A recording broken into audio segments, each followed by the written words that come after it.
hopefully I am asking on behalf of a lot of Brentford residents in regards to the car park, which is 10 stories high, brutalist design. So my question lies of where was the consultation, and also with that, what assessment have you made on the impact to the local environment? Well, the short answer is that it does, because we've given planning permission, and officers recommend planning applications that are policy compliant, and the planning committee have to consider that. You might not agree with that, but it will be policy compliant. That's why it's been approved. Can I just add that just recently, talking about the Golden Mile and that development piece from the Chiswick roundabout, that height of buildings was one of the prevalent points within that, and the assessment with this. This building here is going to go way over the heights that are on the assessment from Chiswick roundabout all the way up the industrial thing, and this is in a residential area. And my other concern is our changing attitudes to car ownership over the next decade or two, with not owning any cars or using them in a flexible environment. Car park real estate is going to change.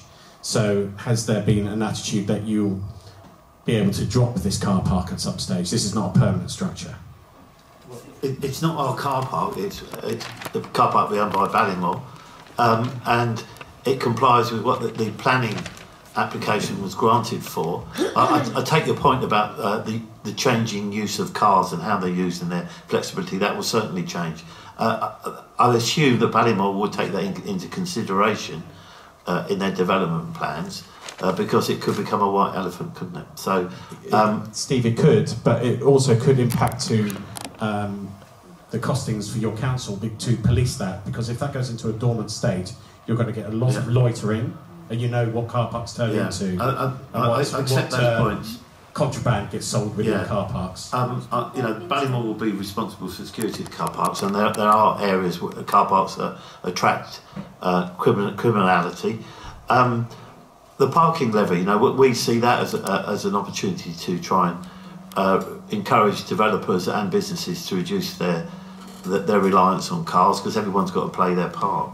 But as far as the Ballymore development, that is responsible for Ballymore, there's been quite a loud outcry that the fact there's no parking in the high street anymore. There's no shops either on the left-hand side, but that people have been very concerned about parking. That's why that part of the development, we've asked, and the developers are doing it, are moving it forward as quickly as possible. So there is some parking in the car park. The planning permission on this car park was done with the rest of the Ballymore scheme about 4 years ago. So it was before I was even a councillor, so I'm no expert. But I do know that the primary reason for that car park is to provide much less than one per property parking for the flats that have been developed there. Where I live, which is sort of very near to that, we have one parking space per property, and it's private car park, and it's we have the odd bit of crime issue in there, but it's very negligible.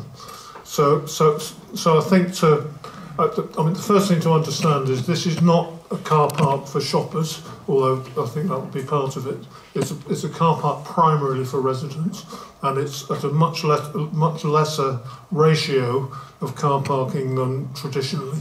Traditionally, it would have been at least one, and this is, I think, it's about half a car parking space per property.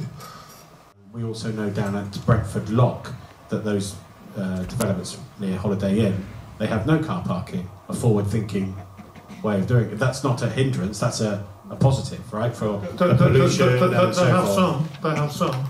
I know, because I looked at buying a flat there, and you could get a parking space for £12,000.